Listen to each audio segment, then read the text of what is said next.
Federal government के features और unitary government के फीचर्स हमने जान लिए हैं कंपैरेटिव वे में। अब हम बात करेंगे इंडियन पर्सपेक्टिव में कि इंडिया में कैसी व्यवस्था है।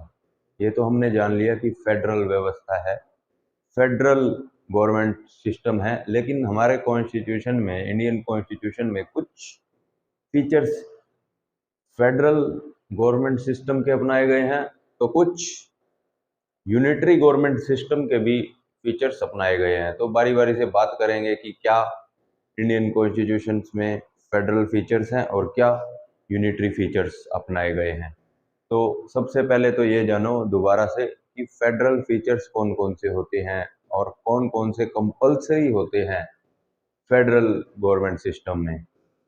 फेडरल गवर्नमेंट सिस्टम में डुअल पॉलिटी होती है, दो सरकारें काम करती हैं, रिटन कॉन्स्टिट्यूशन होना अनिवार्य है, डिवीजन ऑफ पावर्स, पावर्स को बांट दिया जाता है स्टेट और सेंटर के बीच में, for supremacy of the constitution, constitution को सुप्रीम रखा जाता है फेडरल गवर्नमेंट सिस्टम में, ताकि किसी भी विवाद पर, जब विवाद हो जाता है सेंटर और स्टेट के बीच में, दोनों सरकारों के बीच में, तो ऐसे में कॉन्स्टिट्यूशन के प्रोविजंस ही सर्वमान्य होते हैं। कॉन्स्टिट्यूशन में दी हुई बातें ही सर्वमान्य होती हैं, उन्हीं के हिसाब से ही फैसला होता है, समाधान होता है, सॉल्यूशन निकाला जाता है।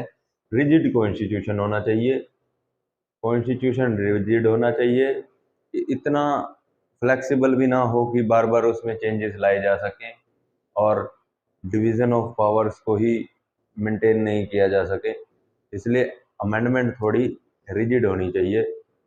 आगे बात करेंगे इंडिपेंडेंट जुडिशरी, जुडिशरी का इंडिपेंडेंट होना बहुत ज़रूरी होता है फेडरल गवर्नमेंट सिस्टम में। बाईकैमरलिज्म, दो सदन होते हैं, एक राज्यसभा एक लोकसभा, दो हाउसेस, ठीक है। तो अब बात करते हैं इंडियन कॉन्स्टिट्यूशन में ऐसे कौन से फीचर्स जो कि फेडरल फीचर्स हैं। डुअल पॉलिटी, हमारे इंडिया में सेंटर में यूनियन गवर्नमेंट है जिसका काम डिफेंस से रिलेटेड होता है, करेंसी से रिलेटेड, फॉरेन अफेयर से रिलेटेड होता है, ठीक है। और नेशनल इम्पोर्टेंस के जितने भी मुद्दे होते हैं उनसे रिलेटेड सारा काम सेंट्रल गवर्नमेंट का, यूनियन गवर्नमेंट का, फेडरल गवर्नमेंट का होता है। और स्टेट में नीचे स्टेट गवर्नमेंट होती है जिसका कार्य एग्रीकल्चर से रिलेटेड, हेल्थ से रिलेटेड, लोकल गवर्नमेंट से रिलेटेड, पब्लिक डीलिंग से रिलेटेड होता है, ठीक है। तो ये डुअल पॉलिटी, ये फीचर फेडरल फीचर है और इंडियन कॉन्स्टिट्यूशन में भी, भारत में भी डुअल पॉलिटी है। अब रिटन कॉन्स्टिट्यूशन, रिटन कॉन्स्टिट्यूशन भी हमारा इंडियन कॉन्स्टिट्यूशन रिटन कॉन्स्टिट्यूशन है और सबसे लेंथीएस्ट, पूरे वर्ल्ड में सबसे लेंथीएस्ट कॉन्स्टिट्यूशन है। जब ये इंडियन कॉन्स्टिट्यूशन बना था तब उसमें प्रीएम्बल 395 आर्टिकल ऐड किए गए थे, which are divided into 22 parts and 8 schedules, ये थे। अब तो आर्टिकल और ज़्यादा बढ़ चुके हैं अमेंडमेंट के द्वारा। और रिटन कॉन्स्टिट्यूशन होने का पर्पस जो था वो यही होता है, फेडरल फीचर्स फेडरल गवर्नमेंट में भी और इंडियन फीचर इंडियन कॉन्स्टिट्यूशन में भी मेन यही है कि स्टेट गवर्नमेंट और सेंट्रल गवर्नमेंट का क्या स्ट्रक्चर है, क्या पॉलिटी है, क्या उनकी उनकी ऑर्गेनाइजेशंस हैं, उनकी क्या क्या पावर रहेंगी, क्या क्या फंक्शंस रहेंगे, इन सब के बारे में रिटनली कॉन्स्टिट्यूशन में दिया गया है ताकि किसी भी बात का कॉन्फ्लिक्ट आपस में ना हो, सबको अपना अपना एरिया, अपनी लिमिटेशंस पता हो, स्टेट गवर्नमेंट को भी और सेंट्रल गवर्नमेंट को भी। इसी तरीके से डिवीज़न ऑफ पावर्स जो थर्ड फीचर है सेंट्रल गवर्नमेंट सिस्टम का, तो वो भी हमारे इंडियन कॉन्स्टिट्यूशन में है। हमारे इंडियन कॉन्स्टिट्यूशन में अलग से डिवीज़न किया गया है पावर्स का सेंटर और स्टेट के बीच में यूनियन लिस्ट के द्वारा। यूनियन लिस्ट में जो भी सब्जेक्ट्स हैं वो यूनियन गवर्नमेंट से रिलेटेड हैं। यूनियन लिस्ट वाले सब्जेक्ट्स को यूनियन गवर्नमेंट को करना होता है, और स्टेट लिस्ट में जो जो टॉपिक हैं उनसे रिलेटेड एक्ट बनाना, कानून बनाना, लॉ बनाना, वो सब काम स्टेट गवर्नमेंट का होता है। इसके अलावा थर्ड एक और लिस्ट बनाई गई है, कॉन्करेंट लिस्ट। कॉन्करेंट लिस्ट पर दोनों सरकारें, स्टेट गवर्नमेंट भी और यूनियन गवर्नमेंट भी, दोनों लॉ बना सकते हैं। अगर कोई कॉन्फ्लिक्ट है या कॉन्फ्लिक्ट हो जाता है तो ऐसे में सेंट्रल गवर्नमेंट का रूल, सेंट्रल गवर्नमेंट का लॉ और एक्ट प्रिवेल करेगा। सेंट्रल गवर्नमेंट द्वारा बनाया गया कानून ही सर्वमान्य होगा। इसका मतलब यह है। इसके अलावा रेजिडुअरी सब्जेक्ट्स, अन्य और भी कई प्रकार के जो सब्जेक्ट्स अचानक जो आ जाते हैं या जिनका हमें पता ही नहीं है लेकिन कई बार आ जाते हैं, जैसे कोरोना आ गया, तो कोरोना एक रेजिडरी अन्य ऊपर से अचानक आया एक सब्जेक्ट था जिसको सेंट्रल गवर्नमेंट ने ही संभाला। टीकाकरण हुआ, बहुत बड़ा टीकाकरण।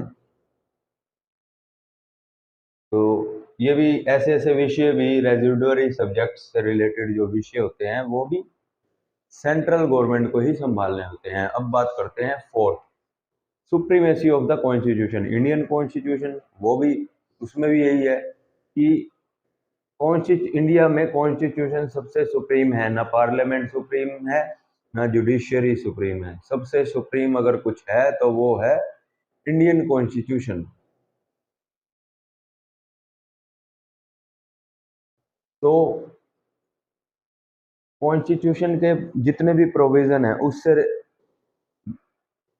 उसके हिसाब से ही स्टेट गवर्नमेंट और यूनियन गवर्नमेंट को लॉ बनाने होंगे, एक्ट बनाने होंगे। अगर कॉन्स्टिट्यूशन के प्रोविजन से हटकर अगर कोई भी कानून या एक्ट बनाया गया है तो ऐसे में सुप्रीम कोर्ट और हाई कोर्ट जुडिशियल रिव्यू की पावर के द्वारा अपनी ऐसे किसी भी स्टेट गवर्नमेंट और यूनियन गवर्नमेंट के कानून को इनवैलिड कर सकता है, जब उसको लगे कि ये जो एक्ट है जो स्टेट गवर्नमेंट या यूनियन गवर्नमेंट के द्वारा बनाया गया है वो अगर कॉन्स्टिट्यूशन के प्रोविजन से हटकर है या अलग है या उसके विरुद्ध है, तो ऐसे में वो इसको इनवैलिड कर सकता है। सुप्रीम कोर्ट और हाई कोर्ट इनवैलिड कर सकता है जुडिशियल रिव्यू की पावर के द्वारा। इसके बाद बात आती है रिजिड कॉन्स्टिट्यूशन। ये भी फीचर इंडियन कॉन्स्टिट्यूशन में अपनाया गया है। जब भी फेडरल स्ट्रक्चर से रिलेटेड कोई भी कानून बनाना होता है तो वो या कुछ अमेंडमेंट लानी होती है तो वो सिंपल मेजोरिटी के साथ नहीं पास होता वो एक्ट, उसके लिए स्पेशल मेजोरिटी चाहिए होती है। स्पेशल मेजोरिटी यानी कि 2/3 प्रेजेंट एंड वोटिंग।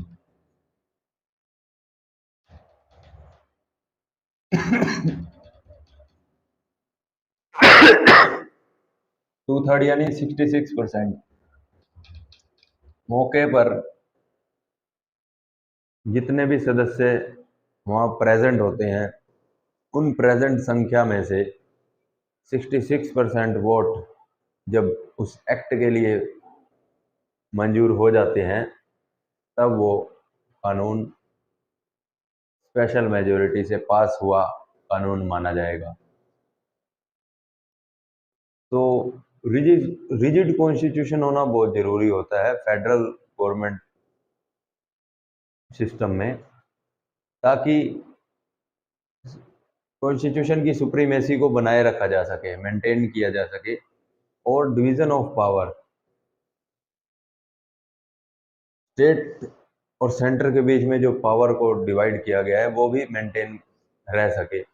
इसलिए कॉन्स्टिट्यूशन रिजिड होना बहुत ज़रूरी है।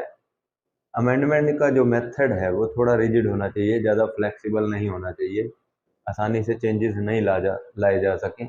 और अगर कभी भी फेडरल स्ट्रक्चर में चेंजेस लाने भी हैं तो एक तो स्पेशल मेजोरिटी से पार्लियामेंट में बिल पास हो, और दूसरा स्टेट से भी 50% स्टेट्स से अप्रूवल लिया जा सके, स्टेट्स की भी मंजूरी हो, तब तो काफ़ी ये रिजिड कॉन्स्टिट्यूशन होना बहुत ज़रूरी है। इंडिपेंडेंट जुडिशरी, जुडिशरी का इंडिपेंडेंट होना बहुत ज़रूरी होता है, और हमारे इंडियन कॉन्स्टिट्यूशन में ऐसे कुछ प्रोविजंस हैं जिससे कि हमारी जो जुडिशरी है वो इंडिपेंडेंट जुडिशरी है। जैसे सिक्योरिटी ऑफ टेन्योर जजेस को मिला हुआ है, उनका जो कार्यकाल है उसको कम नहीं किया जा सकता। जितना कॉन्स्टिट्यूशन में जो प्रोविज़न है उसके हिसाब से जो जितना टाइम पीरियड फिक्स किया गया है एक जज का, सुप्रीम कोर्ट के जज का और हाई कोर्ट के जज का, वो उतना ही रहेगा। और उनकी सैलरीज वगैरह के लिए वो स्टेट गवर्नमेंट या सेंट्रल गवर्नमेंट पर डिपेंड नहीं रहना पड़ता जजेस को। तो इंडिपेंडेंट जुडिशरी इसलिए इम्पोर्टेंट है ताकि कॉन्स्टिट्यूशन के सुप्रीमेसी को बनाया रखा जा सके, और किसी भी प्रकार का सेंट्रल गवर्नमेंट और स्टेट गवर्नमेंट के बीच में अगर कोई डिस्प्यूट हो जाता है, या दो स्टेट्स के बीच में आपस में, स्टेट और स्टेट के बीच में अगर कोई डिस्प्यूट हो जाता है, तो उसको सेटल करने का काम, उसको निपटाने का काम भी सुप्रीम कोर्ट का, जुडिशरी का ही होगा। ऐसा तभी संभव है जब जुडिशरी इंडिपेंडेंटली अपना काम करेगी और जस्टिस करेगी दोनों पार्टियों के बीच में। अब बात आती है सेवंथ फीचर की, बाइकैमरलिज्म। इंडिया में भी दो सदन हैं पार्लियामेंट की, दो हाउसेज हैं, नीचे लोकसभा और ऊपर राज्यसभा। जो लोकसभा होती है वो रिप्रेजेंट करती है इंडियन पीपल को, भारतीय जनता को, और जो ऊपर अपर हाउस होता है राज्यसभा, राज्यसभा रिप्रेजेंट करती है इंडियन फेडरलिज्म की स्टेट्स को, यानी कि रिप्रेजेंट करती है स्टेट्स को, राज्यों को, भारत के राज्यों को का प्रतिनिधित्व करने का काम राज्यसभा करती है। तो ये सब फेडरल फीचर्स हैं।